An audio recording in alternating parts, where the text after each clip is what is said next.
الحمد لله والصلاة والسلام على خير خلق الله وعلى آله وصحبه ومن والاه أما بعد وأنزلنا إليك الذكر لتبين للناس ما نزل إليهم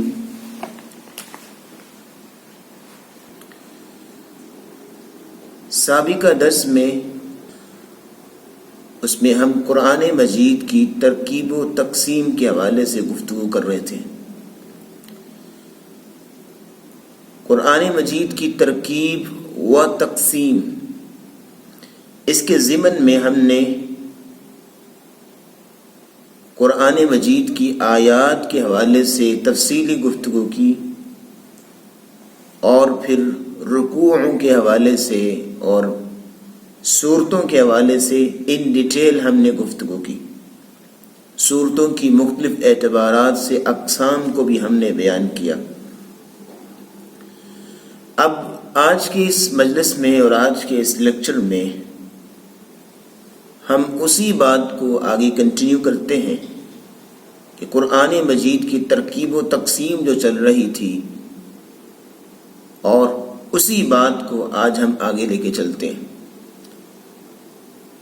آج جو بات جو ہم کرنے جا رہے ہیں قرآن مجید کی ترکیب اور تقسیم کے حوالے سے، وہ یہ ہے کہ قرآن مجید کی ایک تقسیم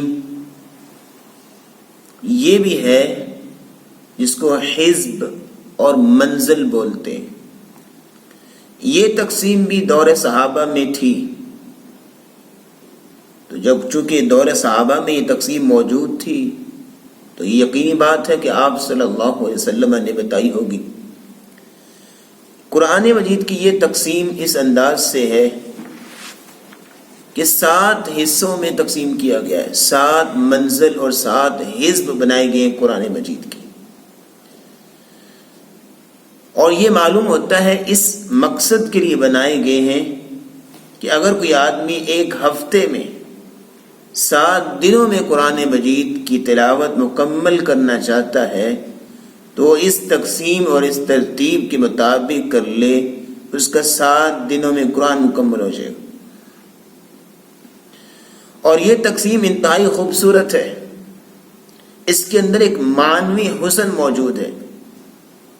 آپ غور کیجئے، سورۃ الفاتحہ کو اگر آپ سائڈ پہ رکھیں جو کہ قرآن مجید کا مقدمہ اور دیباچہ کی حیثیت رکھتی ہے، باقی اگر آپ دیکھیں تو پہلی منزل میں 3 سورتیں ہیں، دوسری منزل میں 5 سورتیں ہیں، تیسری منزل میں 7 سورتیں ہیں، چوتھی منزل میں 9 سورتیں ہیں، 5ویں منزل میں 11 سورتیں ہیں، چھٹی منزل میں 13 سورتیں ہیں، اور 7ویں جو آخری منزل ہے اس میں 65 صورتیں ہیں۔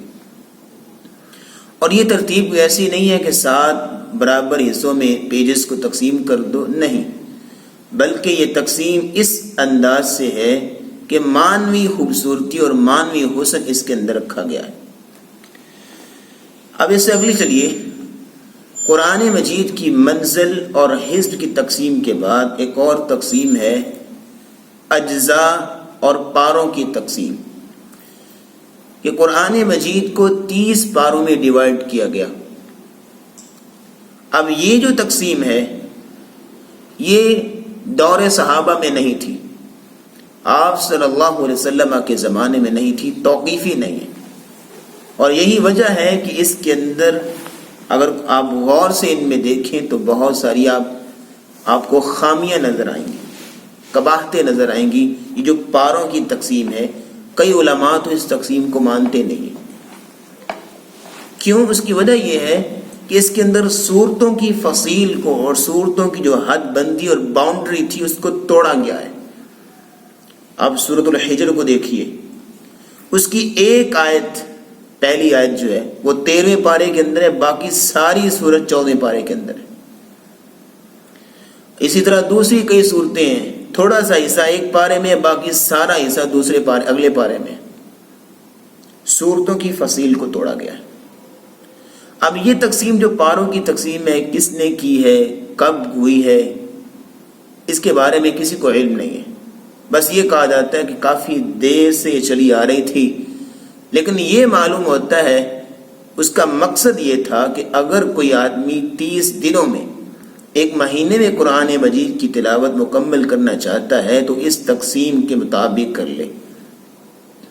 اب جو پاکستان میں مصحف چھپتے ہیں، قرآن مجید کی نشر ہوتی ہے، اس میں آپ دیکھتے ہیں کہ قرآن مجید کے پاروں کے شروع ہونے کی جو آیت ہوتی ہے وہ اور ہے، لیکن سعودی عرب میں جو مصحف چھپتا ہے اس کے اندر پارہ شروع ہوتا ہے تو کسی اور آیت سے شروع ہو رہا ہوتا ہے.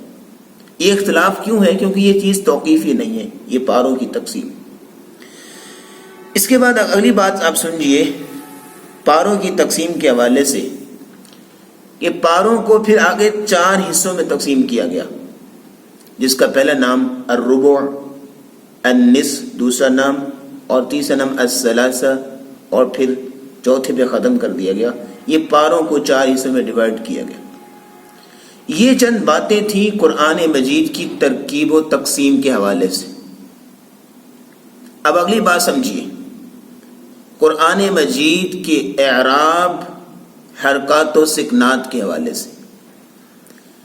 آپ یہ بات بخوبی جانتے ہیں، اسلام سے قبل اور نبی صلی اللہ علیہ وسلم کے دور میں اہل عرب کی تحریرات اس انداز سے ہوتی تھیں کہ ان میں اعراب نہیں لگے ہوتے تھے، زبر زیر پیش یہ چیزیں نہیں ہوتی تھی، ایون کہ نقطے بھی نہیں ہوتے تھے. با کا نقطہ، تا کے 2 نقطے، سا کے 3 نقطے، یہ نقطے بھی نہیں ہوتے تھے. بلکہ اگر کسی نے کسی کو خط لکھا ہے اور اس نے نقطے ڈال کے یا کوئی اس طرح کی رموز اور سائنس ڈال کے بھیجی ہیں تو اپنی پڑھنے والا اپنی توہین سمجھتا تھا کہ شاید یہ مجھے ان پڑھ سمجھتا ہے. وہ اہل عرب، اہل زبان اس قدر ماہر تھے کہ بغیر اعراب کے، بغیر نقطوں کے اپنی زبان کو سمجھ لیتے تھے اور پڑھ بھی لیتے تھے، لکھ بھی لیتے تھے. لیکن جب اسلامی فتوحات کا دائرہ وسیع ہوا اور اجمیوں کا اختلاط ہونا شروع ہوا عربیوں کے اندر، اور جب اجمیوں کے لیے پھر قرآن کو پڑھنا مشکل ہو گیا کیونکہ ان کی تو زبان ہی نہیں ہے، تو چنانچہ ان کے لیے پھر اس بات کو محسوس کیا گیا کہ کچھ اس طرح کے رموز اور سائنس قائم کیے جائیں. بلکہ آپ یہاں رک کے بات سنیے گا. جلیل القدر تابعی گزرے ہیں ابو الاسود الدؤلی رحمۃ اللہ علیہ رحمۃ واسعہ. وہ ایک دن بیٹھے تھے کہ ان کے پاس کوئی آدمی قرآن پڑھ رہا تھا جو اجمی تھا، عربی نہیں تھا. سورۃ توبہ کی آیت تلاوت کر رہا ہے اور آیت نمبر 3 پڑھ رہا ہے. کہتا ہے وَأَذَانٌ مِّنَ اللَّهِ وَرَسُولِهِ إِلَى النَّاسِ يَوْمَ الْحَجِّ الْأَكْبَرِ أَنَّ اللَّهَ بَرِيءٌ مِّنَ الْمُشْرِكِينَ وَرَسُولُهُ. یہ آیت پڑھ رہا ہے اور اس کا ترجمہ یہ ہے أَنَّ اللَّهَ بَرِيءٌ مِّنَ الْمُشْرِكِينَ وَرَسُولُهُ. یہ صحیح آیت ہے کہ بے شک اللہ تعالی بری ہے مشرکوں سے اور اس کا رسول بھی بری ہے مشرکوں سے. یہ صحیح آیت اور اس کا صحیح ترجمہ ہے. لیکن وہ اجمی کیا پڑھتا ہے؟ ان اللہ بریء من المشرکین ورسولہ. نعوذ باللہ من ذلک، کہ بے شک اللہ تعالی بری ہے مشرکوں سے اور اپنے رسول سے بھی. اب ترجمہ گڑبڑ ہو گیا. تو ابو الاسود الدؤلی رحمۃ اللہ علیہ نے جب اس کی یہ آیت سنی، کہا تو لگتا ہے تم اجمی ہو، تمہیں پتہ نہیں ہے کہ ورسولہ ہے، ورسولہ نہیں ہے، معنی کہیں کا کہیں چلا گیا. تو انہوں نے بھی اس بات کو محسوس کیا کہ اجمیوں کے لیے کچھ سائنس بنائی جائے، علامات اور رموز قائم کی جائے تاکہ ان کو قرآن پڑھنے میں آسانی ہو، غلط نہ پڑھے. انہوں نے پھر اس کو عملی جامہ پہنانے کے لیے ایک شخص کو جو کافی عقل مند اور دنا تھا اور لکھائی میں بڑا ماہر تھا، اس کو بلوایا اور آپ نے اس کو اپنے سامنے بٹھا لیا. کہا میں ابھی تمہارے سامنے قرآن کی تلاوت کرتا ہوں تو میری ہدایات توجہ سے سن لو. جی فرمائیے.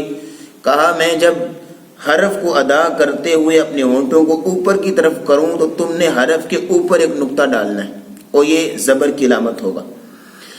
تو جب میں حرف کو ادا کرتے ہوئے ہونٹ کو نیچے کروں تم نے حرف کے نیچے ایک نقطہ ڈال دینا ہے، ڈاٹ جسے آپ کہتے ہیں. یہ زیر کی علامت ہوگا، لیکن اس وقت نہیں پتا تھا زبر زیر پیش کیا ہوتا ہے، یہ تو بعد میں نام تجویز ہوئے نا۔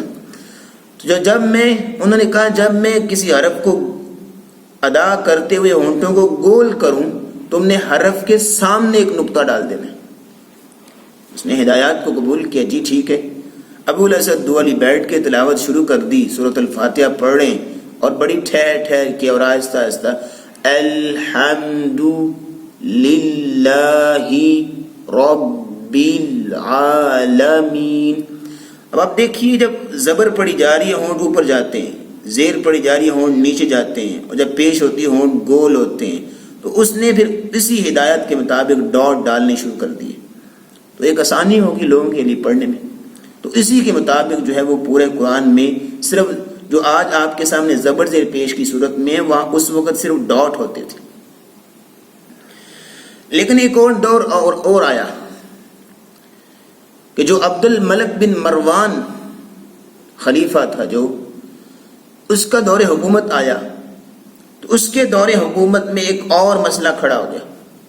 وہ یہ تھا کہ کچھ حروف جو ہیں الفابیٹس جو ہیں عربک، ان کی شیپس مختلف حروف کی آپس میں ملتی ہے۔ اب با تا سا، ان تینوں حروف کی شیپس ایک ہیں اگر تینوں کے نقطے ہٹا دیے جائیں۔ سین اور شین دونوں کی شیپس ایک ہی ہیں اگر شین کے نقطے ہٹا دیے جائیں۔ اسی طرح صاد ضاد کا مسئلہ ہے، عین اور غین کا مسئلہ ہے، لیکن اس وقت یہ نقطے نہیں تھے، ڈاٹ نہیں ہوتے تھے۔ تو انہوں نے کہا فرق نہیں ہے، با کون سا ہے، تا کون سا ہے، سا کون سا ہے، فرق کرنے کے لیے اس کا کوئی بندوبست کیجیے۔ تو حجاج بن یوسف نے، جو کہ عراق کا گورنر تھا، اس نے پھر نصر بن عاصم اور یحییٰ بن یعمر رحمۃ اللہ علیہما، دو امام گزرے ہیں، ان کی یہ ڈیوٹی لگائی کہ آپ حروف تہجی کے نقطے لگائیے، جن کی شیپس آپس میں ملتی ہیں ان میں فرق کرنے کے لیے نقطے لگائیں۔ اب نقطے لگ گئے، با کے نقطہ تجویز ہو گیا، تا کا تجویز ہو گیا، سا کا، سین شین سارے جو ہے وہ جتنے بھی شیپس ملتے جلتے تھے سب کے نقطے لگا دیے گئے۔ اب ایک اور مسئلہ کھڑا ہو گیا، پڑھنا تلاوت شروع کر دی گئی، اب ایک اور مسئلہ کھڑا ہو گیا کہ جو نقطے اور ڈاٹس لگائے تھے ابو الاسود الدؤلی نے حرف کے اوپر زبر زیر پیش کے لیے، جن کو نقط الاعراب کہا جاتا ہے، اور جو نقطے اب لگوائے حجاج بن یوسف نے نقط الاعجام کے نام سے، جو کہ حروف کے اپنے نقطے تھے، اب وہ اعراب کے نقطے اور یہ حروف کے اپنے نقطے ہی آپس میں ملتبس ہو رہے تھے۔ پڑھنے والا کنفیوز ہو رہا تھا کہ کیا کیا جائے۔ اب ایک حرف لیجئے تا، تا کے اوپر اگر زبر پڑھنا ہے تو زبر کے لیے آپ کو تا کے دو نقطوں کے اوپر ایک اور نقطہ زبر کے لیے لگانا پڑے گا۔ تو جب تین نقطے ہوئے تو سا کے ساتھ اس کی جب سملیرٹی ہو گئی تو انسان پزل ہو گیا۔ انہوں نے کہا جو ابو الاسد دؤلی نقطے لگائے تھے وہ ہٹائے جائیں۔ اب اگر وہ ہٹانے ہیں تو اس کی جگہ زبر کے لیے، زیر کے لیے پیش کے لیے کچھ سائن بناؤ، تو پھر بنائی گئی۔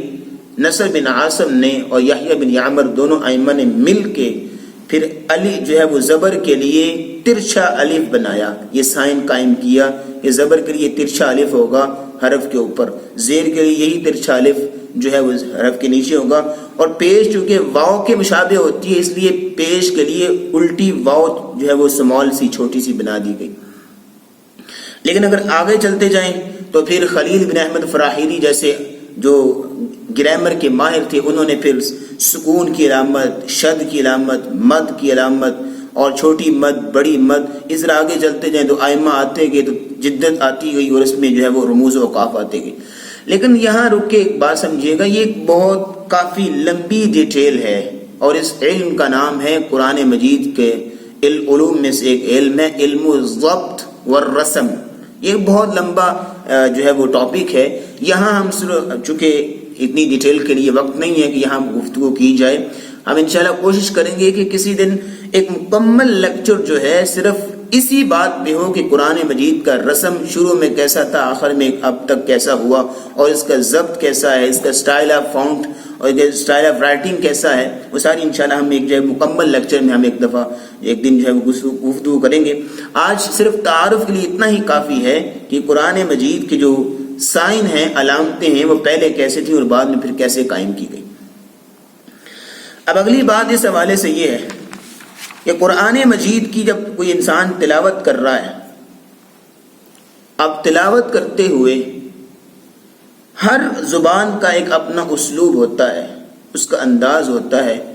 کوئی انسان بات کر رہا ہے کسی بھی زبان میں تو کسی جگہ پہ وہ ٹھہرے گا، وقف کرے گا، کسی جگہ پہ وہ ایک ہی سانس میں 2-3 جملے بول دے گا، کسی جگہ پہ وہ ایک لفظ بولے گا، 2 جملے بولے گا، ٹھہر جائے گا۔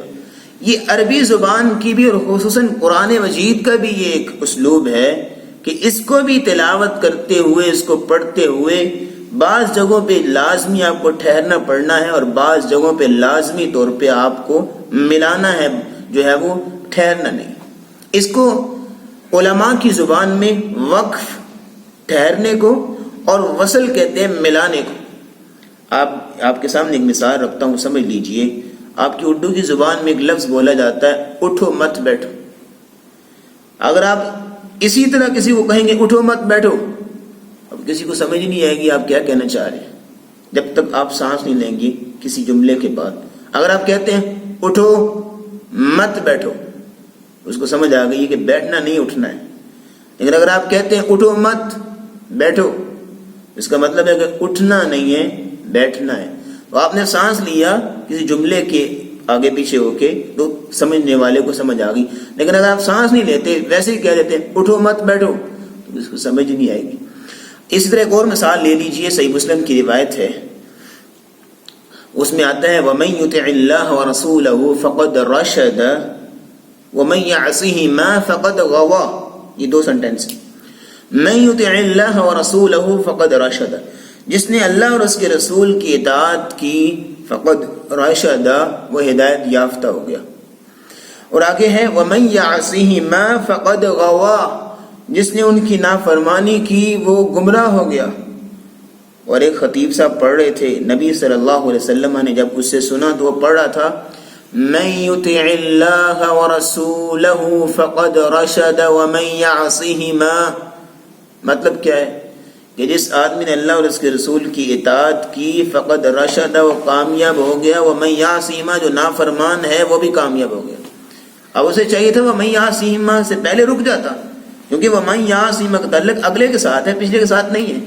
تو آپ نے فرمایا قم، کھڑا ہو جا، اذهب، یہاں سے چلا جا، بئس الخطیب انت، تو بہت برا خطیب ہے، تجھے اتنا نہیں پتا کہ تو مانا کہیں کہ کہیں لے کے جا رہا ہے۔ تو یہ بہت بڑے ضروری بات ہے۔ تو آپ قرآن مجید جب کھولتے ہیں تو آپ کو قرآن مجید میں بھی یہ چیزیں آپ کو نظر آتی ہیں کہ علماء نے نا بڑی پیچیدگی کے ساتھ، باریک بینی کے ساتھ، محنت کے ساتھ جو ہے وہ اس پہ رموز اور سائنس لگائے ہوئے ہیں، تاکہ جو اجمی بندہ ہے، جو اس کو پتہ نہیں ہے، جس کو ترجمہ نہیں آتا ایٹ لیسٹ، وہ بھی قرآن مجید کی تلاوت کو اسے پتہ ہونا چاہیے کہ میں نے یہاں ٹھہرنا، یہاں نہیں ٹھہرنا۔ کیونکہ ٹھہرنے سے اور نہ ٹھہرنے سے، میں نے آپ کے سامنے 2 ایگزامپل رکھی ہیں، معنی بگڑ جاتا ہے۔ اور میں چونکہ ہم جو ہے قرآن مجید کا تعارف پیش کر رہے ہیں تو اس تعارف کے سلسلے میں یہ بات بھی بہت ضروری ہے کہ ہم ذکر کریں۔ اب آپ کو اس میں آپ دیکھیں گے تقریباً 19 آپ کو سائن نظر آتے ہیں، 19 سائن آپ کو قرآن میں نظر آتے ہیں، علامتیں نظر آتی ہیں۔ تو میں اختصار کے ساتھ ذکر کر دیتا ہوں۔ سب سے پہلی علامت جو آپ کو نظر آتی ہے گول دائرہ، جب بھی آیت ختم ہوتی ہے گول دائرہ آپ کو نظر آتا ہے، اور اس کے اندر وہ جو ہے وہ ایک نمبر لکھا ہوتا ہے، اور وہ نمبر سورت کی آیت کا نمبر ہوتا ہے۔ اب اس میں یہ کیا چیز ہے گول دائرہ؟ یہ اصل میں آیتن کی جو گول تا تھی، جو تائے مدورہ تھی، وہ بعد میں گول دائرے کی شکل اختیار کر گئی، اور یہ قرآن مجید میں 6349 بسم اللہ کی جو گول دائرے ہیں ان کو شامل کر کے 6349 دفعہ قرآن مجید میں شامل ہے۔ اب دوسری ایک علامت ہے 5 کی علامت۔ یہ وہ 5 ہے جو انگلش کا 5 نہیں بلکہ رومن میں جو 5 لکھا جاتا ہے، یہ اس کی علامت ہے۔ یہ بھی قرآن مجید میں بعض مقامات پہ آیا ہے، بلکہ قرآن مجید میں یہ 96 دفعہ آیا ہے۔ اور اس کا مطلب کیا ہوتا ہے؟ اس کا مطلب یہ ہوتا ہے کہ کوفی مصحف کے مطابق یہاں آیت نہیں ہے، بلکہ کسی اور شمارے، کسی اور مصحف کے مطابق یہاں آیت ہے۔ مثال کے طور پر آپ قرآن کھولیے تو آپ کو سورۃ الفاتحہ آپ کو نظر آئے گی تو آپ دیکھیں گے صراط الذین انعمت علیہم، اس پہ علیہم پہ آپ کو 5 کا نشان نظر آئے گا. تو آپ سمجھ لیجئے کہ وہ 5 کا نشان کیوں ہے. وہ اس لیے ہے کہ یہاں پہ کوفی شمارے کے مطابق تو آیت نہیں ہے، لیکن دوسرے مصاحف کے مطابق یہ جیسے دمشقی ہے، بصری ہے، اور یا اس کے علاوہ مدنی مصاحف ہیں، ان میں جو ہے وہی آیت شمار کی جاتی ہے. اور یہ دوسری علامت ہے. تیسری علامت وہ یہ ہے میم کی علامت. بعض جگہ پہ آپ کو میم لکھا ہوا نظر آئے گا. اور میم کا مطلب کیا ہے؟ میم کا مطلب یہ ہے وقف لازم، کہ آپ نے ایسی جگہ پہ آپ وقف کرنا چاہ رہے ہیں جہاں پہ میم لکھا ہوا ہے. اس کا مطلب ہوتا ہے کہ یہ ایسی جگہ پر جہاں کلام مکمل ہو چکا ہے. اور آگے ملا کر پڑھیں گے تو معنی بہت خلاف ہو جائے گا. مثال کے طور پر پہلے پارے میں ہے وَمَا هُمْ بِمُؤْمِنِينَ، آیت پڑھیے وَمِنَ النَّاسِ مَن يَقُولُ آمَنَّا بِاللَّهِ وَبِالْيَوْمِ الْآخِرِ وَمَا هُمْ بِمُؤْمِنِينَ. اگر کوئی آدمی پڑھتا ہے وَمَا هُمْ بِمُؤْمِنِينَ يُخَادِعُونَ اللَّهَ، اب بہت معنی خراب ہوا کہ وَمَا هُمْ بِمُؤْمِنِينَ. اب یہاں پہ میم ہے تو وہ ایمان نہیں لاتے، وہ یخادعون اللہ، اللہ کو دھوکہ دے رہے، اس لیے وما ہم بمؤمنین پہ وقف کرنا چاہیے. اور یہ جو میم کی علامت ہے قرآن مجید میں تقریباً 85 مقامات پہ آئی ہے. اب چوتھے نمبر پہ ایک علامت ہے طا، یہ اکثر جگہ پہ آتی ہے اور یہ قرآن مجید میں 3510 دفعہ، یہ 3510 مقامات پہ آئی ہے. اور یہ وقف مطلق کی علامت ہے، اس کو وقف مطلق بولتے ہیں.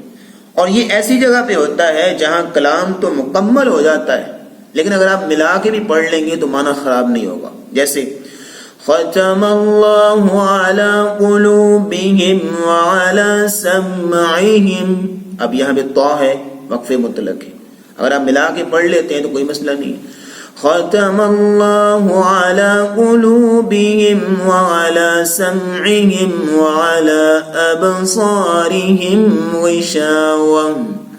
تو یہ علامت قرآن مجید میں موجود ہے. 5ویں نمبر پہ علامت ہے جیم، یہ وقف جائز کی علامت ہے اور یہ پورے قرآن میں 1578 دفعہ وارد ہوئی ہے. اور اس کا مطلب ہوتا ہے کہ یہ ایسی جگہ پہ ہوتا ہے جہاں پہ وقف اور وصل دونوں کرنا جائز اور بہتر ہوتا ہے. آپ چاہیں تو وقف کر لیں، چاہے تو وصل کر لیں، جس طرح سورۃ البقرہ کی آیت نمبر 24 میں ہے فَاتَّقُوا النَّارَ الَّتِي وَقُودُهَا النَّاسُ وَالْحِجَارَةُ. اور والحجارہ پہ جیم کا نشان ہے. آپ چاہیں تو والحجارہ پہ وقف کر لیں، چاہیں تو والحجارۃ اعدت للکافرین تک پڑھ لیں. چھٹی علامت زا، یہ زا جو ہے وقف مجوز کی علامت ہے اور یہ قرآن مجید میں 191 دفعہ وارد ہوئی ہے. اور اس کا مطلب یہ ہوتا ہے کہ یہ وقف ایسی جگہ پہ ہوتا ہے جہاں وقف وصل دونوں کرنا بہتر ہے، لیکن اگر آپ ملا کے پڑھ لیں گے، وصل کر لیں گے تو وہ زیادہ بہتر ہے. جس طرح سورۃ الاسراء جو سورہ بنی اسرائیل کی آیت نمبر 62 میں آتا ہے قال ارأيتك هذا الذي قرمت علي. اب یہاں پہ وقف مجوز ہے، زا لگا ہوا ہے. اس کا مطلب یہ ہے کہ یہاں وصل کرنا اور وقف کرنا دونوں بہتر ہے، لیکن اگر وصل کرتے ہیں تو زیادہ بہتر ہے. صاد، 7ویں نمبر پہ علامت ہے صاد اور یہ وقف مرخص کی علامت ہے کہ جہاں پہ مجبوری کی حالت میں آپ کو وقف کرنے کی اجازت اور رخصت دی گئی ہے. اور یہ پورے قرآن مجید میں 83 مرتبہ یعنی 83 مرتبہ وارد ہوئی ہے. اور آپ دیکھیں گے سورۃ البقرہ کی آیت نمبر 22 میں آپ کو صاد لکھا ہوا نظر آئے گا الذی جعل لکم الارض فراشا والسماء بناء. اب یہاں پہ بناء پہ صاد لگا ہوا ہے. اس کا مطلب یہ ہے کہ آپ چاہیں تو وقف کر سکتے ہیں، وگرنہ ملا کے پڑھیے. 8ویں نمبر پہ جو علامت ہے آپ کو قاف لکھا ہوا نظر آئے گا، 2 نقطوں والا. اور یہ قاف شارٹ فارم ہے کس کی؟ قیل علیہ الوقف. قیل علیہ الوقف کوئی شارٹ فارم ہے. اس کا مطلب یہ ہے کہ بعض علماء کے نزدیک یہاں وقف کیا جا سکتا ہے، اس پر وقف نہ کرنا ہی بہتر ہے، لیکن اگر وقف کرنا چاہتے ہیں تو اس پہ وقف کیا جا سکتا ہے. سورۃ البقرہ کی آیت نمبر 20 نکالیے، اس میں آپ کو نظر آئے گا کلما اضاء لهم مشوا فیہ. اب فی کے بعد قاف لگا ہوگا، اس کا مطلب یہ ہے کہ یہاں پہ وقف نہ کرنا بہتر ہے، لیکن علماء نے یہاں وقف کرنے کی اجازت دی ہے، کر سکتے ہیں. 9ویں نمبر پہ جو علامت ہے چھوٹا کاف، کتاب والا.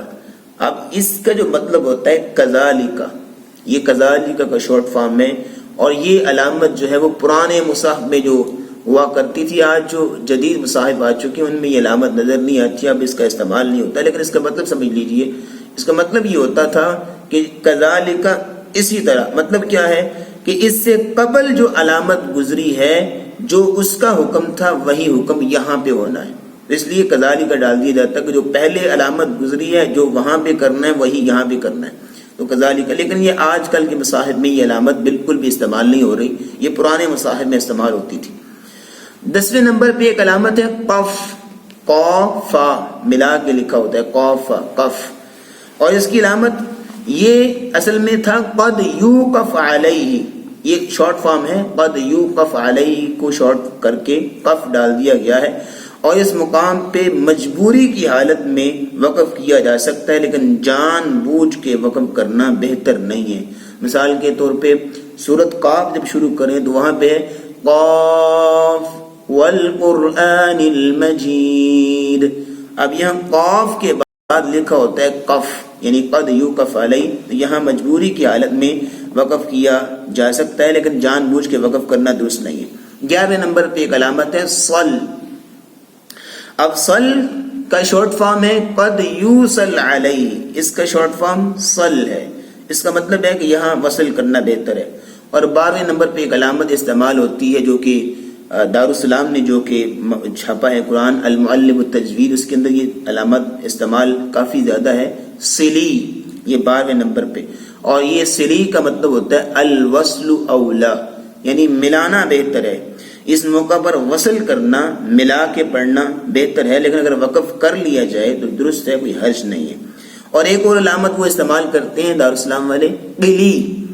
قلی یہ علامت ہے، اس کا مطلب ہوتا ہے الوقف اولا، یعنی وہاں پہ وقف کرنا زیادہ بہتر ہے. آپ سانس لے کے آگے چلیں، اور سانس لے کے وہاں پہ پھر آگے جو ہے وہ دوسرے سانس میں آگے سے شروع کریں. تو یہ مصاحف جو ہیں، اب آپ تاج کمپنی کا جو قرآن ہے وہ آپ دیکھیں گے تو یہ ساری علامتیں آپ کو وہاں پہ نظر آئیں گی. لیکن جو دارالسلام کا قرآن ہے اس میں آپ کو صرف سلی، قلی یا چند ایک جو ہے وہ جدید جو ہے وہ علامتیں آپ کو نظر آئیں گی، زیادہ آپ کو علامتیں وہاں پہ نظر نہیں آئیں گی. لیکن تاج کمپنی والا جو قرآن ہے انہوں نے ساری علامات جو ہے وہ یوز کی ہیں. اب 14ویں نمبر پہ ایک علامت ہے 3 ڈاٹ.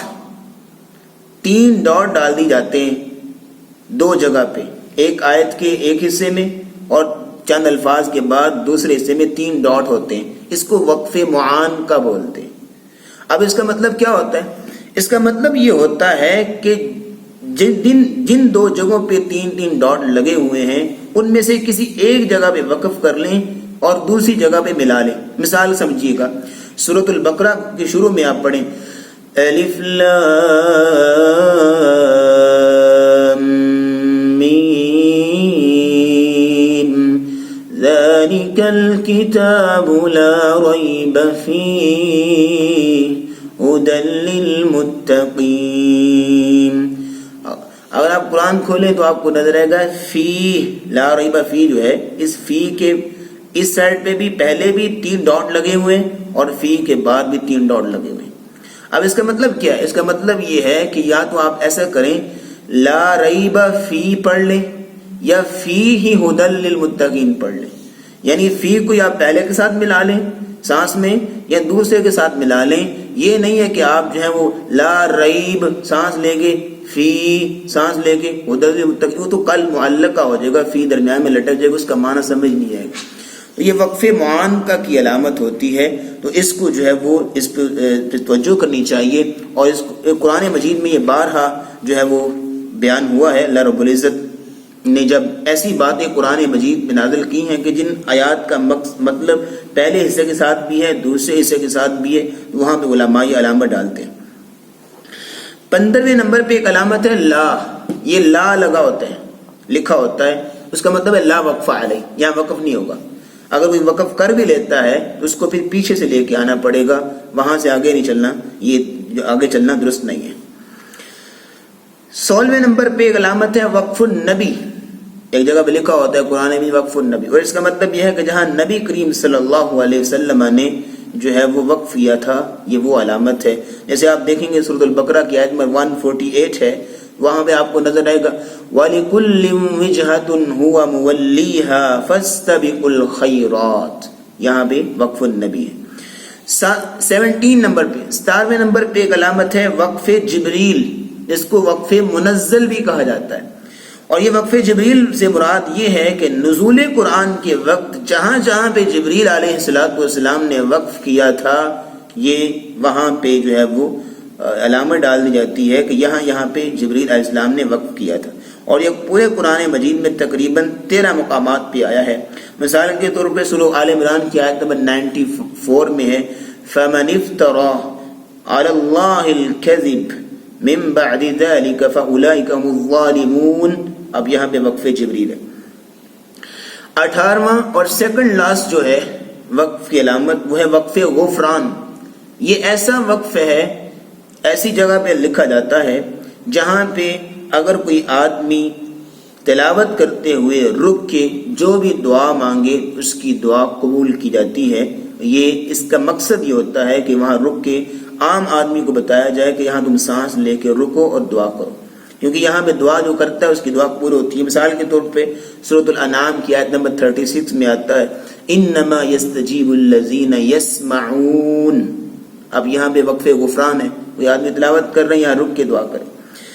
19 نمبر پہ 19ویں نمبر پہ وقف کفران۔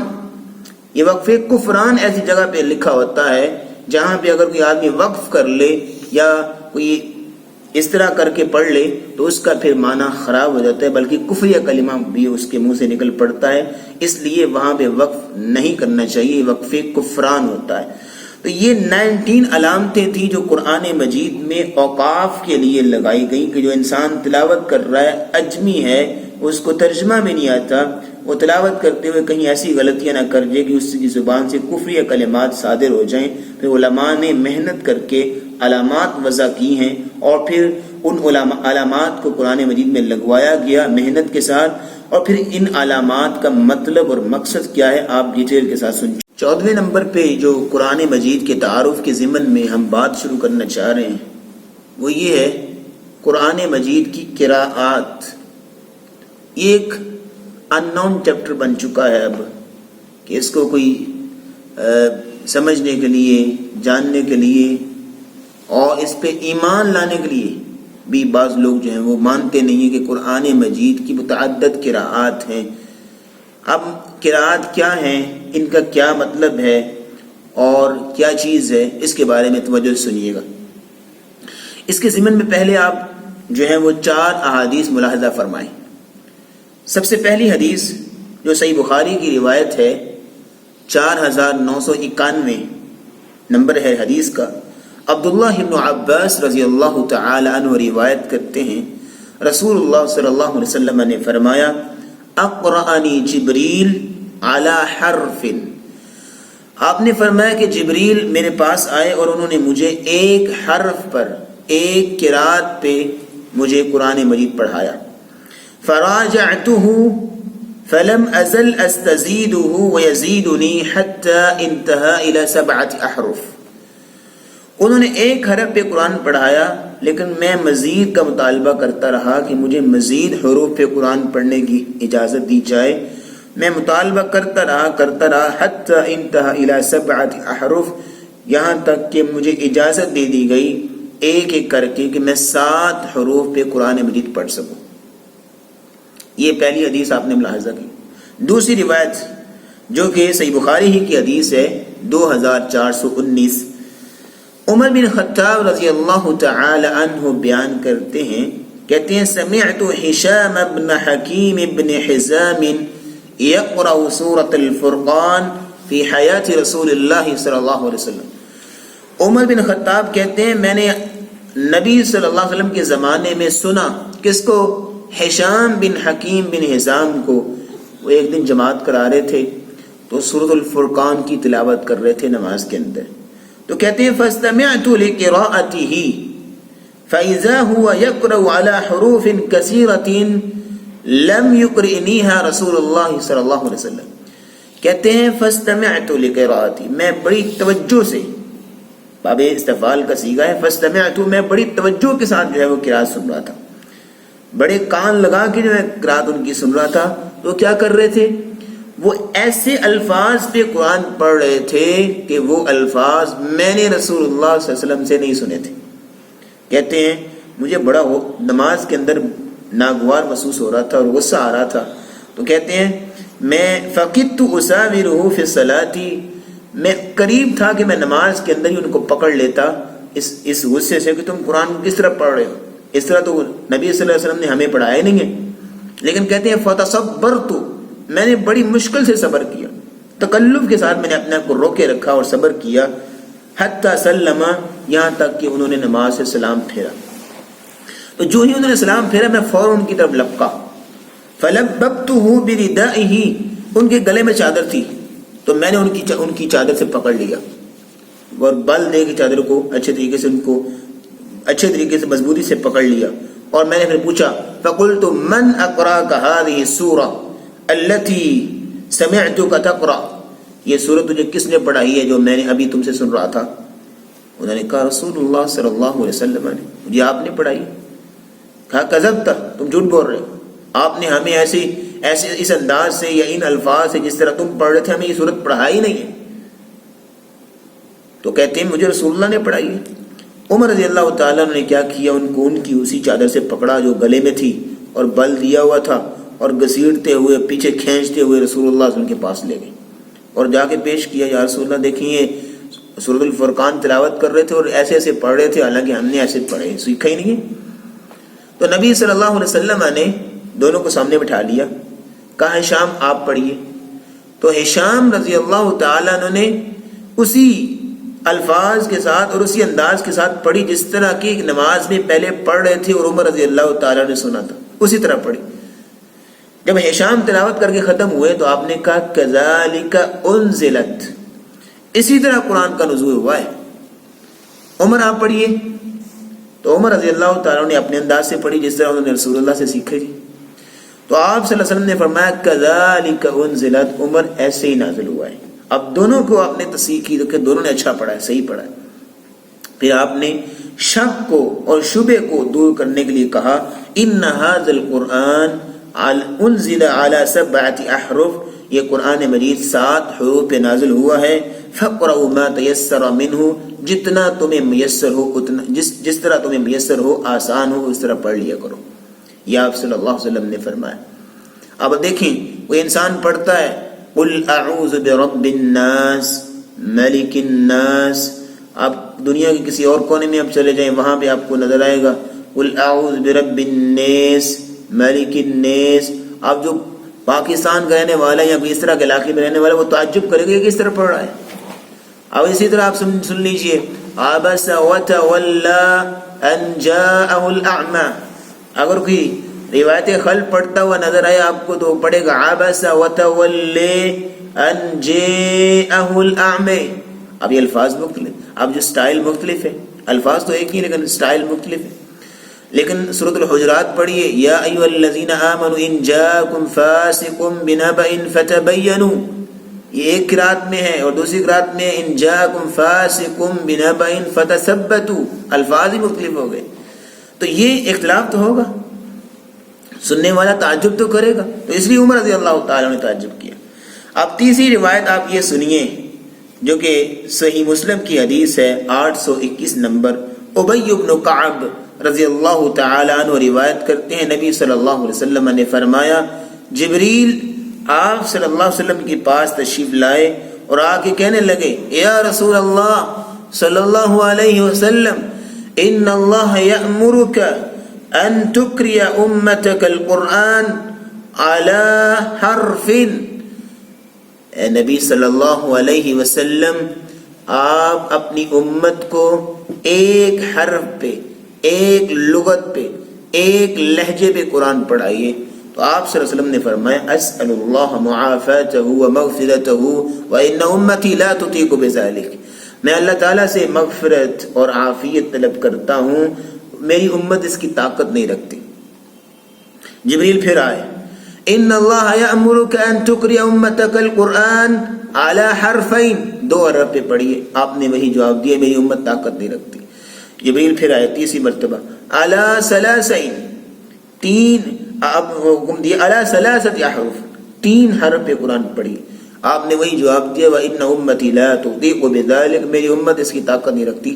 چوتھی مرتبہ آئے یہ الفاظ لے کے کہا ان اللہ یأمرک ان تقرئ امتک القرآن علی 7 احرف، 7 حرف پہ قرآن پڑھیے.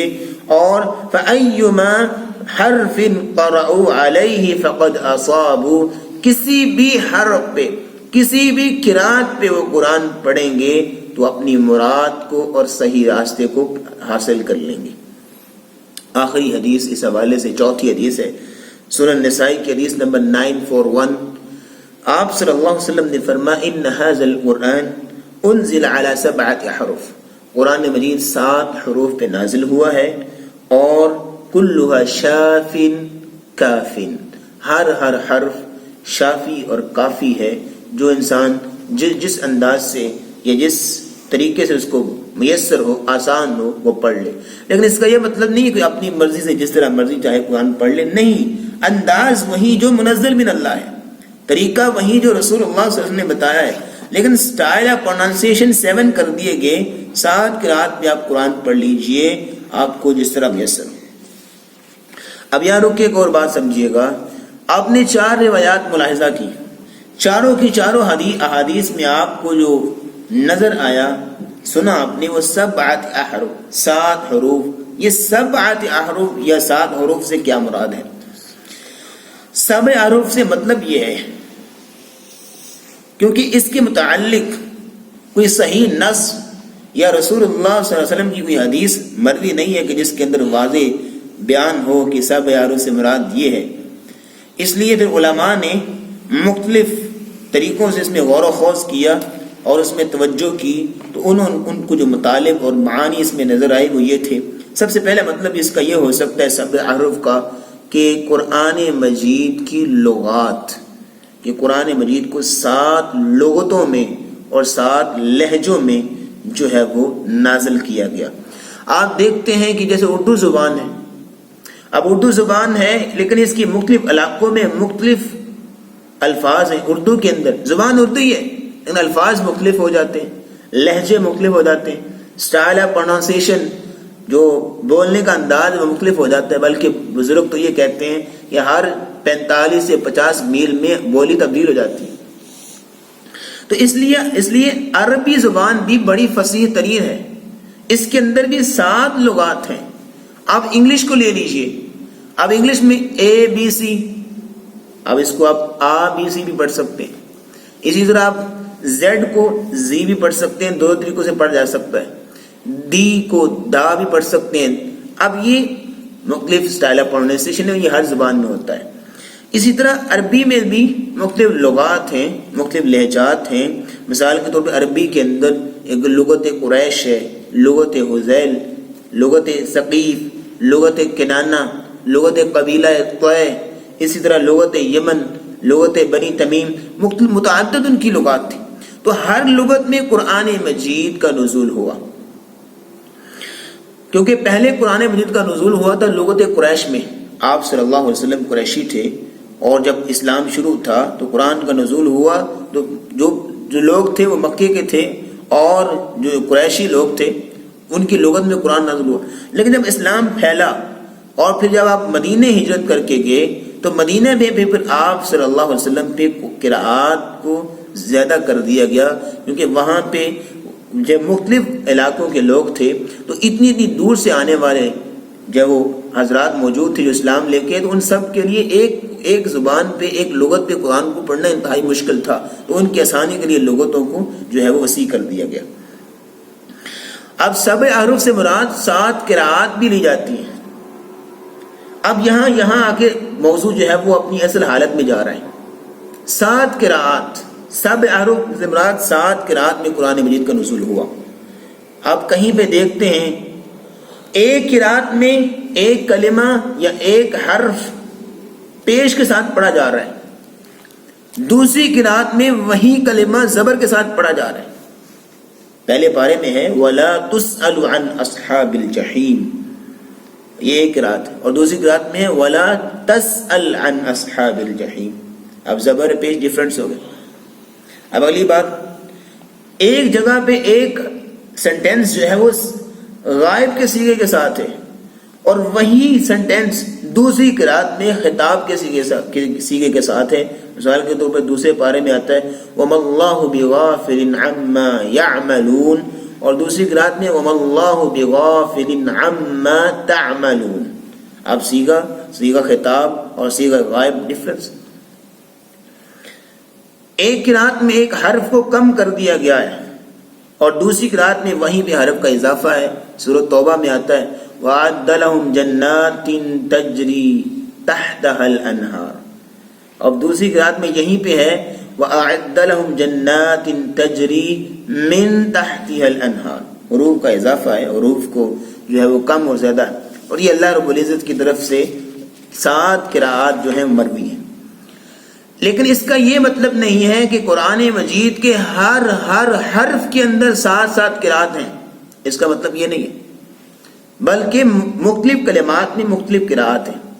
اب ایک لفظ ہے جبریل، اس کے اندر 4 قراءات ہیں، 4 حروف ہیں. 7 حروف نہیں اس کے اندر 4 حروف ہیں، 4 قراءات ہیں جبریل کے اندر. مثال کے طور پہ آپ جبریل کو پڑھ سکتے ہیں جبریل، قل من کان عدوا لجبریل.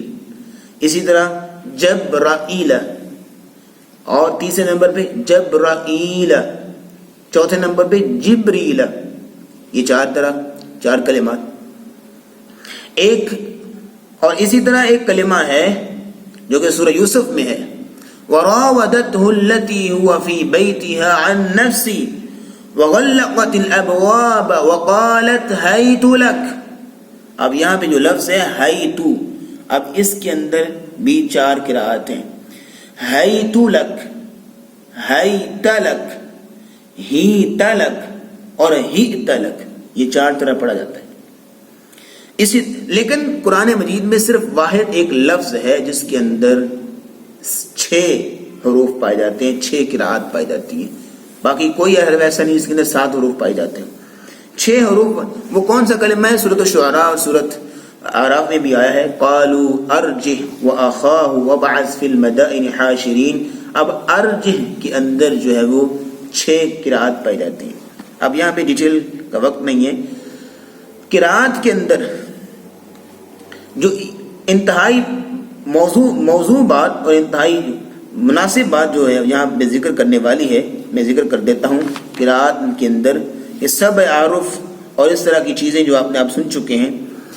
حضرت عثمان رضی اللہ تعالی عنہ نے جب مہم چلائی تھی، مصاحف تیار کیے تھے اور ان مصاحف کو 7 مصاحف تیار کر کے مختلف علاقوں کے اندر جو ہے مصاحف بھیجے تھے. ان کا مقصد کیا تھا؟ انہوں نے یہ مہم چلائی تھی تو مقصد کیا تھا؟ آپ سمجھتے ہوں گے کہ قرآن مجید کی متعدد قراءات تھیں، انہوں نے امت کو ایک قراءت پہ جمع کرنے کے لیے مقصد کیا. بالکل نہیں، ایسا نہیں ہے. ان کا جو مقصد تھا وہ یہ تھا کہ قرآن مجید کی جو منسوخ قراءات ہیں ان کا سد باب کیا جائے. کیونکہ شروع زمانے میں مسلمانوں کی آسانی کے لیے کچھ قراءات کو رائج کیا گیا تھا، اللہ کی طرف سے نازل کی گئی تھی. لیکن اسلام نبی صلی اللہ علیہ وسلم کے آخری ایام میں، آپ ان کی زندگی کے آخر میں جو ہے وہ ان قراءات کو منسوخ کر دیا گیا. لیکن ہر ایک کو نہیں پتا یہ کون سی قراءات منسوخ ہیں اور کون سی قراءات جو ہیں وہ ثابت شدہ ہیں. عام لوگوں کو نہیں پتا. تو اس لیے عثمان رضی اللہ تعالیٰ نے جو 7 مصاحف تیار کیے اس لیے تاکہ لوگوں کو منسوخ قراءات سے دور کر لیا جائے. منسوخ قرات کو ختم کر لیجیے. مثال یہاں دو مثالیں سمجھیے. الحمدللہ رب العالمین، اس میں دو قراتیں. الحمدللہ رب العالمین یہ ایک، اور ایک قرات تھی الحمدللہ رب العالمین. اب اس قرات کو منسوخ کر دیا گیا، دوسری الحمدی والی اس کو منسوخ کر دیا گیا. اسی طرح مالک یوم الدین، اس کے اندر تین قرات تھی، تین حروف تھے اس کے اندر. مالک یوم الدین ایک، ملک یوم الدین دو، ملک یوم الدین تین، یہ تین قرات تھی. اب دو تو ابھی بھی باقی ہیں، مالکی اور ملکی، لیکن ملکہ والی یہ منسوخ کر دی گئی. اب عام انسان کو نہیں پتا کہ یہ منسوخ ہے، تو عثمان رضی اللہ تعالیٰ نے جو 7 مصاحف تیار کی، وہ مقصد یہ تھا کہ لوگوں کو ان منسوخ قرآت سے دور کیا جائے، کہیں یہ لوگوں کے اندر رائج نہ ہو جائیں، یہ تو منسوخ ہو چکی. اور اسی لیے عثمان رضی اللہ تعالیٰ عنہ کا جو دوسرا مقصد تھا وہ یہ تھا کہ صحابہ کرام کے جو مصاحف کے اندر جو تعلیقی اور تشریحی الفاظ تھے ان کو ختم کیا جائے. میں اس بات کو جو ہے لیکچر نمبر 4 میں ذکر کر چکا ہوں کہ صحابہ کرام نے جب اپنے مصاحف نبی صلی اللہ علیہ وسلم کی زندگی میں بعض صحابہ کرام نے اپنے اپنے مصاحف لکھ کے اپنے گھروں میں رکھے ہوئے تھے، ان کو پڑھتے تھے. لیکن اس کے اندر ایک بات تھی چھوٹی سی، وہ یہ تھی کہ صحابہ کرام نے اپنی سمجھ کے لیے کچھ تفسیری اور تشریحی الفاظ قرآن کے اوپر لکھے ہوئے تھے. مثال کے طور پہ حضرت عائشہ کا جو مصحف ہے، عائشہ رضی اللہ تعالیٰ عنہ، انہوں نے اپنے مصحف میں جو دوسرے پارے کی آیت ہے حافظوا علی الصلوات والصلاۃ الوسطی، نمازوں کی حفاظت کرو اور خصوصاً اور صلاۃ الوسطی کی درمیانی نماز کی حفاظت کرو. اور حضرت عائشہ نے وصلاۃ الوسطی کے بعد لکھا ہوا تھا وہی صلاۃ العصر، اس سے مراد صلاۃ العصر ہے، اور وہ صلاۃ العصر صلاۃ الوسطی کی تفسیر تھی. اب وہ مصحف اگر کسی عام اور اجمی بندے کے ہاتھ لگ جاتا، کسی عام انسان کے ہاتھ لگ جاتا، تو وہ یہ سمجھ لیتا کہ یہ واحیہ صلاۃ العصر یہ قرآن کی آیت کا ایک حصہ ہے. تو اس لیے عثمان رضی اللہ تعالیٰ نے سب صحابہ سے وہ مصاحف لے کے ان کو جو ہے وہ ختم کیا تھا، ان کو ضائع کیا تھا، اس لیے تاکہ یہ کہیں کسی کے ہاتھ لگ گیا کسی زمانے میں وہ اس کو قرآن کا حصہ سمجھ لیں گے. تو یہ مقصد تھا عثمان رضی اللہ تعالیٰ. اسی لیے تو عثمان رضی اللہ تعالیٰ نے جب مصاحف 7 لکھوائے تو سب سے پہلا نقطہ ان کے ذہن میں یہ تھا کہ قرآن مجید کا سٹائل آف رائٹنگ فاؤنڈ اس انداز کا ہو کہ ایک کلمے کے اندر اگر زیادہ قراءات ہیں تو اس انداز سے اس کلمے کو لکھا جائے کہ اس کے اندر ساری کی ساری قراءات آ جائے. مالک یوم الدین، مالک یوم الدین کی مثال میں آپ کو بتا چکا ہوں پہلے. لیکن کچھ ایسے الفاظ تھے کہ جن کی سٹائل آف رائٹنگ جو ہے، لکھنے کا انداز جو ہے، رسم اور فاؤنڈ جو ہے ایسا نہیں بن پا رہا تھا کہ ان کو جو ہے وہ ایک کلمے کے اندر مختلف قراءات آ جاتی، نہیں بن پا رہا تھا. پھر اس کے لیے مختلف مصاحف بنائے گی. مثال کے طور پہ وَسَارِعُوا إِلَى مَغْفِرَةٍ مِّن رَبِّكُمْ، وَسَارِعُوا إِلَى مَغْفِرَةٍ مِّن رَبِّكُمْ، اس کے اندر دو قراءات ہیں، ایک ہے وَسَارِعُوا اور ایک واو کے بغیر ہے سَارِعُوا إِلَى مَغْفِرَةٍ مِّن رَبِّكُمْ. اب اس میں کوئی ایسا سٹائل نہیں بن سکتا کہ اس کے اندر ایک کلمہ لکھا جائے دونوں قراءات آ جائیں، کیونکہ ایک واو کے ساتھ ہے ایک واو کے بغیر ہے. تو عثمان رضی اللہ تعالیٰ نے ایک مصحف میں واو کے بغیر لکھوا دیا اور باقی سارے مصحف میں واو کے ساتھ لکھوا دیا. اب اسی طرح ایک اور مثال سمجھیے. قرآن مجید میں آتا ہے جاءوا بالبینات والزبر والکتاب المنیر، یہ آل عمران کی آیت نمبر 184 ہے. اب اس کے اندر دو قراتیں تھیں، کون کون سی؟ جاءوا بالبینات والزبر تو ہم پڑھتے ہیں ہماری قرات میں، لیکن ایک قرات میں وبالزبر والکتاب المنیر، یعنی جاءوا بالبینات وبالزبر، اور جو بالزبر جو ہے وہ اس کا اضافہ تھا. تو یہاں پہ عثمان رضی اللہ تعالیٰ نے ایک مصحف کے اندر وبالزبر لکھوا دیا اور باقی مصاحف میں زبر جو ہے وہ والزبر لکھوا دیا. اب اگلی بات اس حوالے سے سمجھیے گا کہ قرآن مجید کو 7 حروف میں نازل کرنے کی حکمت کیا تھی. قرآن مجید کو 7 حروف میں کیوں نازل کیا گیا؟ ایک حرف پہ نازل کر دیتے، 7 حروف پہ کیوں؟ اس میں متعدد حکمتیں ہیں. سب سے پہلی حکمت تو یہ ہے کہ نزول قرآن میں ہر قوم کی زبان کی موافقت کا لحاظ رکھا جائے. یہ اللہ رب العزت کا قاعدہ اور قانون ہے. سورہ ابراہیم کی آیت نمبر 4 میں آتا ہے وَمَا أَرْسَلْنَا مِن رَّسُولٍ إِلَّا بِلِسَانِ قَوْمِهِ. کوئی بھی رسول آتا ہے تو اس کی قوم کی زبان میں اللہ رب العزت اس کو نازل کرتے ہیں. جو قوم کی زبان ہے اسی زبان پہ اللہ رب العزت نبی کو بھیجتے ہیں. اب جب شروع اسلام میں تو صرف قریش تک ہی اسلام تھا تو قریشی لہجے میں قرآن نازل ہوا، لیکن جب اسلام پھیلا، ہجرت مدینہ ہوئی اور متعدد علاقوں سے لوگ آنے لگے تو پھر ایک ہی قریش جو لغت ہے لغت قریش میں قرآن پڑھنا مشکل تھا، جس طرح کی وضاحت ہم نے پہلے کی ہے. دوسری حکمت یہ تھی 7 حروف میں قرآن مجید کے نزول کی، وہ یہ تھا کہ 2 مختلف قرأتوں سے اور 2 مختلف قرأتوں کی مدد سے قرآن مجید کے معانی سمجھ میں آ جائیں، قرآن مجید کا اصل مدعا سمجھ میں آ جائے. یہ دوسرا مقصد تھا کہ ایک قرأت سے اگر ایک معنی سمجھ میں آ رہا ہے، جب دوسری قرأت ملے گی تو معنی اور جو ہے وہ واضح ہو جائے گا اور سمجھ میں آ جائے گا. اصل مدعا تک پہنچانے کے لیے متعدد قرأت رکھی گئی. مثال کے طور پر سورۃ البقرہ کی آیت نمبر 222، اس میں اللہ رب العزت فرماتے ہیں فَاعْتَزِلُوا النِّسَاءَ فِي الْمَحِيضِ وَلَا تَقْرَبُوهُنَّ حَتَّى يَطْهُرْنَ. مردوں کو حکم دیا جا رہا ہے فَاعْتَزِلُوا النِّسَاءَ فِي الْمَحِيضِ، جب عورتیں ایام مخصوصہ میں ہوں تو ان کے قریب نہ جاؤ، اور وَلَا تَقْرَبُوهُنَّ حَتَّى يَطْهُرْنَ، اور ان کے قریب نہ جاؤ یہاں تک کہ وہ یطہرن پاک نہ ہو جائیں، پاکیزہ نہ ہو جائیں. اب یہاں جو لفظ ہے یطہرن، اس میں 2 قرأت، ایک ہے یطہرن حتی یطہرن اور ایک ہے حتی یطہرن. ہا پر بھی شد ہے اور طا پر بھی شد ہے. یطہرن کا مطلب یہ ہے کہ خاوند اپنی بیوی کے پاس نہ جائے ایام مخصوصہ میں جب تک کہ وہ یطہرن اس کو طہارت حاصل نہ ہو جائے، یعنی انقطاع دم حیض، جب تک کہ وہ ایام اس کے ختم نہ ہو جائیں اس وقت اس کے قریب نہ جائیں.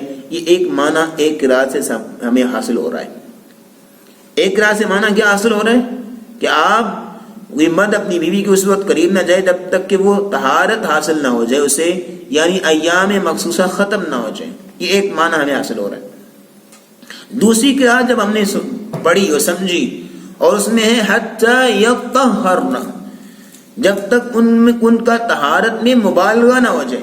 اور طہارت میں مبالغہ کیا ہے کہ ایام مخصوصہ کے اختتام کے بعد غسل کرنا، یعنی اس کا مطلب یہ ہوا کہ جب تک غسل نہ ہو جائے اس وقت تک مرد اپنی بیوی کے قریب نہ جائے. 2 قرأتیں ملی تو اصل مدعا اور اصل مقصد جو تھا قرآن کا وہ سامنے آ گیا. یہ دونوں قرأت کا فائدہ، یہ متعدد قرأت میں قرآن مجید کے نزول کی حکمت ہے. تیسرا فائدہ اور تیسری حکمت یہ تھی قرآن مجید کی متعدد قرأت میں نزول کی، وہ یہ تھی کہ مختلف قرأت سے مختلف شرعی حکموں کی وضاحت کرنا، یعنی مختلف قرأت سے مختلف شرعی حکموں کی وضاحت کرنا. مثال کے طور پہ سورۃ المائدہ کی آیت نمبر 6 ہے، اس میں اللہ رب العزت فرماتے ہیں اذا قمتم الى الصلاة فاغسلوا وجوهكم وايديكم الى المرافق. جب تم نماز کے لیے کھڑے ہوا کرو فاغسلوا وجوهكم، اپنے چہروں کو دھویا کرو. یہ وضو کا بیان ہے. فاغسلوا وجوهكم، اپنے چہروں کو دھویا کرو. وايديكم الى المرافق، اور اپنے ہاتھوں کو دھویا کرو کونیوں تک. وامسحوا برؤوسكم، اور اپنے سروں کا مسح کیا کرو. وارجلکم الی الکعبین، اور اپنے پاؤں دھویا کرو کعبین، ٹخنوں تک. اب یہاں پہ جو لفظ ہے وارجلکم، اس کے اندر 2 قرأت ہیں. ایک جو میں نے آپ کو سامنے پڑھی وارجلکم الی الکعبین، اور ایک ہے وارجلکم الی الکعبین. لیکن ان کی حقیقت کیا ہے سمجھیے گا. اگر آپ پڑھتے ہیں وارجلکم الی الکعبین تو اس کا مطلب ہوگا وہ پیچھے سے چلا آ رہا ہے، فَاغْسِلُوا وُجُوهَكُمْ، اپنے چہروں کو دھویا کرو، اور اس کا ارجلکم کا تعلق فَاغْسِلُوا کے ساتھ ہوگا، یعنی اس کا مطلب ہوگا فَاغْسِلُوا ارجلکم، اپنے پاؤں کو دھویا کرو، یعنی پاؤں کو دھونے کی بات جو ہے وہ بات آ رہی ہے۔ اور یہ ایک شرعی حکم ہے کہ جب انسان نے کوئی جرابے موزے نہیں پہنے ہوئی اس کو وجوباً پاؤں کو دھونا پڑے گا۔ ایک رات ہے وہ ارجلکم، اب اس کا تعلق کس کے ساتھ ہے؟ اس کا تعلق اس سے پچھلے حرف کے ساتھ ہے، لفظ کے ساتھ ہے، وَامْسَحُوا بِرُؤُوسِكُمْ، اپنے سروں کا مسح کرو، وَأَرْجُلِكُمْ، اپنے پاؤں کا بھی مسح کرو۔ اب زیر پڑھنے کی صورت میں اس کا تعلق وَامْسَحُوا کے ساتھ ہو گیا، جب زبر پڑھے تھے اس کا تعلق فَاغْسِلُوا کے ساتھ تھا، اب زیر پڑھی آپ نے اس کا تعلق وَامْسَحُوا کے ساتھ ہوا کہ مسح کرو اپنے سر کا بھی اپنے پاؤں کا بھی، اور یہ کب کرنا ہے؟ جب آپ نے موزے یا جرابے پہنے ہو۔ تو آپ تیسرے نمبر پہ آپ نے حکمت یہ سمجھی ہے کہ قرآن مجید کو متعدد قراءات میں نازل کرنے کا مقصد یہ تھا کہ مختلف قراءات سے مختلف شرعی حکموں کی وضاحت کر دی جائے۔ چوتھے نمبر پہ جو حکمت ہے قرآن مجید کی نزول کی متعدد قراءات میں، وہ یہ تھی کہ تعدد قراءات میں تعدد اعجاز ثابت کرنا چاہ رہے تھے اللہ تعالیٰ۔ اگر ایک قراءت ہے قرآن مجید کی تو ایک معجزہ ہے، ایک اعجاز ہے، دو قراءتیں دو معجزے، جتنی زیادہ قراءتیں ہوئی اتنی زیادہ معجزہ ہوگا، اور اس سے قرآن مجید کا چیلنج اور مشکل ہوتا ہے۔ آپ نے پہلے لیکچر میں سنا تھا اور دوسرے لیکچر میں بھی آپ نے اس بات پہ سنا ہوگا کہ اللہ رب العزت نے چیلنج کیا تھا، فَأْتُوا بِسُورَةٍ مِّن مِّثْلِهِ، قرآن مجید جیسی کوئی صورت لے آؤ، یہ ایک چیلنج ہے۔ لیکن اگر کہا جائے اس جیسی لے آؤ کہ جس کے اندر مختلف قراءات ہوں، ایسے جیسا کلام تم بھی لے کے آؤ، تو چیلنج اور مشکل ہو جاتا ہے۔ بجائے کہ ایک قراءت پہ یا ایک الفاظ پہ ایک کلام کی قرآن جیسا بنا کے لائے، یہ تو مشکل تھا ہی، لیکن اگر کہہ دیا جائے کہ قرآن مجید جس طرح کے متعدد قراءات میں اس طرح تم بھی متعدد جو ہے حروف پہ متعدد سٹائل آف پروننسیشن پہ کلام بنا کے لاؤ، یہ اور مشکل ہو جاتا ہے۔ تو چوتھی حکمت یہ ہے کہ تعدد قراءات سے قرآن مجید کے اعجاز پہ جو ہے وہ دلالت ہوتی ہے اور اس میں معجزہ بیان ہوتا ہے۔ پانچویں حکمت یہ ہے، اور آخری بات کر کے ہم اپنی بات کو ختم کرتے ہیں، کہ قرآن مجید کی متعدد قراءات میں نازل ہونے کی پانچویں حکمت کیا ہے؟ پانچویں حکمت یہ ہے کہ قرآن مجید چونکہ متعدد قراءات میں ہے اور اس کے اندر آپ غور کرتے ہیں، ایک انصاف پسند آدمی اس میں غور کرتا ہے تو سمجھ جاتا ہے کہ قرآن مجید نازل متعدد قراءات میں ہوا، لیکن اس کے باوجود بھی الفاظ میں، معانی میں، مفاہیم میں آپس میں ٹکراؤ نہیں ہے، تناقض نہیں ہے، آپس میں تضاد نہیں ہے، تعارض نہیں ہے۔ آپ کسی بشر، اب آپ دیکھیں یہاں پہ دلیل ملتی ہے کہ قرآن واقعی منزل من اللہ ہے، کیونکہ یہ ہو ہی نہیں سکتا کہ بشر کا کلام ہو اور متعدد قراءات اور متعدد لغات پہ اس نے لکھا ہو اور اس کے اندر تعارض و تناقض نہ ہو، ٹکراؤ نہ ہو آپس کے اندر، یہ ہو ہی نہیں سکتا، کیونکہ انسان کے جذبات، انسان کے نظریات بدلتے رہتے ہیں۔ تو یہ دلیل ملتی ہے کہ قرآن مجید اللہ رب العزت کا کلام ہے، اس لیے قرآن مجید میں اللہ نے فرمایا سورۃ النساء کی آیت نمبر 82 میں وَلَوْ كَانَ مِنْ عِنْدِ غَيْرِ اللَّهِ لَوَجَدُوا فِيهِ اخْتِلَافًا كَثِيرًا، اگر یہ قرآن غیر اللہ کی طرف سے ہوتا، اللہ کے علاوہ کسی اور کی طرف سے ہوتا، تو اس کے اندر وہ بہت زیادہ اختلاف پاتے۔ تو یہ قرآن مجید کے منزل من اللہ ہونے کی دلیل یہ اس سے زیادہ کیا ہو سکتی ہے کہ قرآن مجید متعدد قراءات میں ہے لیکن کسی چیز میں تعارض و تناقض نہیں ہے۔ اور اس حوالے سے ہم مزید جو ہے وہ اگلے درس میں، اگلی نشست میں ہم گفتگو کریں گے۔ اور یہاں ایک سوال بھی ہے بہت پیچیدہ کہ قرآن مجید متعدد قراءات میں ہے، کہیں زبر ہے، کہیں پیش ہے، کہیں ایک حرف چینج ہے، کہیں دوسرا حرف آ گیا ہے، کہیں پہ اضافہ ہے، کہیں پہ کم ہے، تو اس طرح معنی میں چینج تو نہیں آتا، کہیں معنی گڑبڑ تو نہیں ہوتے، کہیں معنی میں اختلاف تو نہیں ہوتا؟ یہ بہت بڑا جو ہے سوال ہے، انشاءاللہ ہم اگلی نشست میں اس کو ذکر کریں گے۔ اللہ رب العزت ہمیں قرآن کو سمجھنے کی، اس پہ عمل کرنے کی توفیق عطا فرمائے۔ وآخر دعوانا ان الحمد للہ رب العالمین۔